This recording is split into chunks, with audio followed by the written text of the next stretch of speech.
வணக்கம், நான் Lakshmi. Welcome to post market report. இப்போ நம்ம பார்க்க போகிறது 11ஆம் தேதி பிப்ரவரி நிஃப்டி 50யோட high price, low price, closing price, இதை வச்சு pivot point, 3 resistant level, 3 support level கண்டுபிடிச்சிருக்கோம். இந்த லெவல்ஸ் நமக்கு ட்ரேடிங்கில் எந்த அளவுக்கு ஹெல்ப் பண்ணியிருக்குன்னு பார்க்கலாம். இங்கே நம்ம பார்த்துட்டு இருக்கிறது 12ஆம் தேதி நிஃப்டி 50யோட 5 மினிட்ஸ் சார்ட்டு. நிஃப்டியோட ஓப்பனிங் 23,050ல் ஓப்பன் ஆச்சு. 23,000க்கு மேலே தான், ஆனால் பைவட் பாயிண்ட்டுக்கு கீழே ஓப்பன் ஆச்சு. ஓப்பன் ஆகி பார்த்தோம்னா நமக்கு சப்போர்ட் லெவல் ஒன்னான 22,907 பிரேக் அவுட் பண்ணுச்சு. பிரேக் அவுட் பண்ணி ப்ரீ மார்க்கெட் ரிப்போர்ட்டில் சொன்னோம் 22,800லேருந்து 700 வரைக்கும் ஒரு பவுன்ஸ் பேக் வர்றதுக்கு வாய்ப்பு உண்டு. அதனால் அந்த இடத்துல கவனமாக இருங்கன்னு. இங்கே பார்த்தோம் அப்படின்னா 22,786ல் நமக்கு ஒரு பவுன்ஸ் பேக் கொடுத்துச்சு. பவுன்ஸ் பேக் பண்ணி சப்போர்ட் லெவல் 1 பிரேக் அவுட் பண்ணுச்சு. பிரேக் அவுட் பண்ணி மேலே ஏறி பைவட் பாயிண்ட்டுக்கு இங்கே கரெக்டாக பார்த்தீங்கன்னா பைவட் பாயிண்ட் ஜோனில் நமக்கு திரும்பவும் ஒரு பவுன்ஸ் பேக் கொடுத்துருக்கு. இந்த இடத்துல டச் பண்ணி திரும்ப ரிட்டர்ன் ஆகிருக்கிறத பார்க்க முடியுது. ரிட்டர்ன் ஆகி ஆனால் சப்போர்ட் லெவல் 1க்கு வரல, அந்த ஜோனுக்குள்ளே என்ட்ராகலை. ஜோனுக்குள்ளே என்ட்ராகாமல் திரும்பவும் மேலே ஏறி 23,057ல் நிஃப்டி க்ளோஸ் ஆயிருக்கு. இங்கே நம்ம பார்த்துக்கிட்டு இருக்கிறது 12ஆம் தேதிக்குரிய நிஃப்டி 50யோட 1 ஹவர் சார்ட்டு. இந்த இடத்துல நம்ம பார்த்தோம்னா இங்கே பார்த்தீங்க இன்னைக்கு 12ஆம் தேதி 22,786 அப்படிங்கிற அளவை தொட்டு டபுள் பாட்டமை ரீச் பண்ணிருச்சு நிஃப்டி 50. ரீச் பண்ண உடனே இந்த இடத்துல பார்த்தோம்னா ஒரு பவுன்ஸ் பேக் கொடுத்துருக்கு. ஏன்னா இது வரைக்கும் நமக்கு தொடர்ந்து ஒரு 400 பாயிண்ட்டுகளுக்கு மேலே இறக்கம் கொடுத்த நிஃப்டியில் இந்த தொடர்ந்து இறக்கத்தின் காரணமாக ஒரு பவுன்ஸ் கொடுத்துருக்கு. இந்த பவுன்ஸ் வந்து பார்த்தோன்னா பைவட் பாயிண்ட்டை டச் பண்ணி அதுக்கு கீழே கொஞ்சம் இறங்கி 23,057ல் க்ளோஸ் ஆயிருக்கு. இப்போ இது கரெக்ஷனா அல்லது திரும்ப மேல் நோக்கி நகருமா அப்படிங்கிறத நம்ம தெரிஞ்சுக்கணும். அப்படின்னா இப்போ இந்த நிஃப்டி 50 அடுத்த நகருதல் இந்த சேனலுக்குள்ள நுழையுதான்னு பார்க்கணும். இந்த சேனலுக்குள்ள நுழையும் பொழுது ஒவ்வொரு கட்டமா அதாவது இங்கே நம்ம கொடுத்துருக்க ரெசிஸ்டன்ட் அண்ட் சப்போர்ட் லெவல்ஸ் எல்லாம் ரீச் பண்ணுதான்னு பார்த்துக்கிட்டே வந்தோம்னாலே மேல் நோக்கி நகர போதா அல்லது கீழ் நோக்கி நிஃப்டி 50 நகர போதா அப்படிங்கிறத நம்ம ஈஸியாக தெரிஞ்சுக்க முடியும். மேலும் ஹை லெவல் பார்த்தோம்னா 23,144 நம்ம ரெசிஸ்டன்ட் லெவல் இங்கே 23,250 வச்சிருக்கோம். இந்த லெவல் ரீச் பண்ணவே இல்லை. நமக்கு லோ லெவல் பார்த்தோம்னா 22,798, நமக்கு 22,950 இந்த லெவல் ரீச் ஆயிடுச்சு. 800ம் ரீச் ஆயிடுச்சு.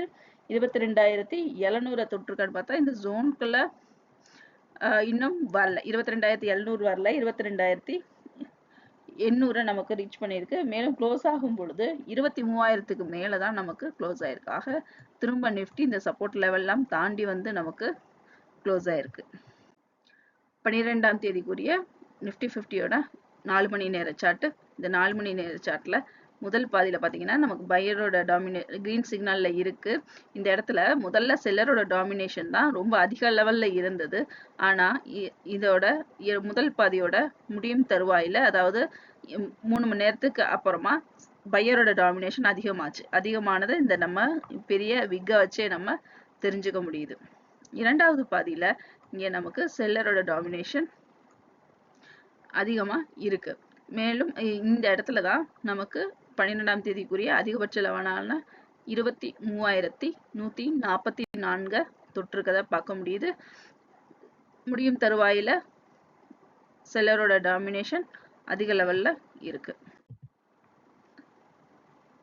இங்கே பேங்க் நிஃப்டியோட 11ஆம் தேதி February high price, low price, closing price, அதோட pivot point, 3 resistant level, 3 support level கண்டுபிடிச்சிருக்கோம். இந்த லெவல்ஸ் நமக்கு ட்ரேடிங்கில் எந்த அளவுக்கு ஹெல்ப் பண்ணியிருக்குன்னு இங்கே 12ஆம் தேதிக்குரிய பேங்க் நிஃப்டியோட 5 நிமிஷ சார்ட் பார்த்துக்கிட்டு இருக்கோம். பேங்க் நிஃப்டியோட ஓப்பனிங் 49,402 பைவட் பாயிண்ட்டுக்கு கீழே ஓப்பன் ஆயிடுச்சு. ஓப்பன் ஆகி சப்போர்ட் லெவல் 1ல் பிரேக் அவுட் பண்ணி சப்போர்ட் லெவல் 2ஆன 48,781ல திரும்பவும் பவுன்ஸ் பேக் ஆயிருக்கு. இந்த இடத்துல ஒரு சைட்வேஸ் கொடுத்து திரும்பவும் சப்போர்ட் லெவல் 1 பிரேக் அவுட் பண்ணி பைவட் பாயிண்ட்டை நோக்கி மூவ் ஆச்சு. இங்கே பைவட் பாயிண்ட்ல ஒரு சைட்வேஸ் மூவ்மெண்ட் கொடுத்து திரும்ப பைவட் பாயிண்ட்டை பிரேக் அவுட் பண்ணிச்சு. ஆனால் சப்போர்ட் லெவல் 1ஆன 49,054 பிரேக் அவுட் பண்ணாம இங்கே திரும்பவும் ஒரு பவுன்ஸ் பேக் கொடுத்து பைவட் பாயிண்ட் ஜோனான 49,526ல பேங்க் நிஃப்டி க்ளோஸ் ஆயிருக்கு. இப்போ இந்த சப்போர்ட் லெவலை வச்சு நீங்க பிளானிங் செட் பண்ணியிருந்தீங்க அப்படின்னா கண்டிப்பா நல்ல ஒரு ப்ராஃபிட் எடுத்திருக்க அதிக வாய்ப்புண்டு. இங்க 12ஆம் தேதி பேங்க் நிஃப்டியோட 1 ஹவர் சார்ட் பார்த்துட்டு இருக்கோம். பேங்க் நிஃப்டி 12ஆம் தேதியோட ஹை லெவல் 49,702. இந்த இடம் இங்க நம்ம இந்த ரெசிஸ்டன்ட் லெவல்ல 49,700 வச்சிருக்கோம். இந்த லெவலுக்கு ரீச் ஆயிருக்கு. ஆனா க்ளோஸ் ஆகும் பொழுது 49,526 இந்த லெவலுக்கு முன்னாடி போயிருக்கு. இந்த லெவல் இன்னும் ரீச் பண்ணல. சப்போர்ட் லெவல் லோ லெவல் 48,734 நமக்கு இந்த லெவல் ரீச் ஆயிடுச்சு. 48,800ஐயும் பிரேக் அவுட் பண்ணிருச்சு. 48,500 இன்னும் பிரேக் அவுட் பண்ணல. பிரேக் அவுட் 800க்கு நமக்கு பிரேக் அவுட் பண்ணியிருக்கு. ஆனால் க்ளோஸ் ஆகும் பொழுது 49,526 இந்த சப்போர்ட் லெவல் எல்லாம் தாண்டி வந்து நமக்கு இந்த இரண்டு லெவல்களுக்கும் நடுவுல க்ளோஸ் ஆயிருக்கு. மேலும் க்ளோஸ் ஆகும் பொழுது பைவட் பாயிண்ட் ஜோன்ல தான் க்ளோஸ் ஆயிருக்கதையும் பார்க்குறோம். இப்போ இந்த அடுத்த மூவ்மெண்ட் இந்த பிட்ச் ஃபோர்க் லைனை பார்த்தீங்கன்னா இதுக்கு முன்னாடி 23ஆம் தேதியிலிருந்து 27ஆம் வரைக்கும் உள்ள பேங்க் நிஃப்டியோட 1 ஹவர் மூவ்மெண்ட்டும் 10ஆம் தேதியிலிருந்து 12ஆம் தேதி வரைக்கும் உள்ள பேங்க் நிஃப்டியோட 1 ஹவர் மூவ்மெண்ட்டையும் நம்ம கம்பேர் பண்ணி பிட்ச் ஃபோர்க் வரைஞ்சிருக்கோம். இது ரெண்டும் எவ்வளோ அழகாக சூட் ஆகுதுன்னு நீங்கள் பார்த்துட்டு இருக்கீங்க. இந்த இதில் பார்த்தோம்னா இப்போ இந்த மிடில் லைனை அடுத்து பிரேக் அவுட் பண்ணுதா அல்லது திரும்ப பவுன்ஸ் பேக் ஆகி டவுனில் இந்த லைனை பிரேக் அவுட் பண்ணுதாங்கிறத பொறுத்திருந்து பார்க்கலாம். இங்கே பேங்க் நிஃப்டியோட 4 மணி நேர கேண்டில் பார்த்துக்கிட்டு இருக்கோம். இந்த இதில் முதல் பாதியில் நமக்கு செல்லரோட டாமினேஷன் தான் ரொம்ப அதிக லெவலில் இருந்துச்சு. ஆனால் இந்த முதல் பாதியில் கடைசி 1 மணி நேரத்தில் பையரோட டாமினேஷன் அதிகமாச்சு. அதை வந்து இந்த லாங் விக்கை வச்சே நம்ம தெரிஞ்சுக்கலாம். இரண்டாவது பாதியில் செல்லரோட டாமினேஷன் அதிக லெவலில் இருக்கு. பையரோட டாமினேஷனும் ஈக்குவலாக தான் க்ளோஸ் ஆயிருக்கு.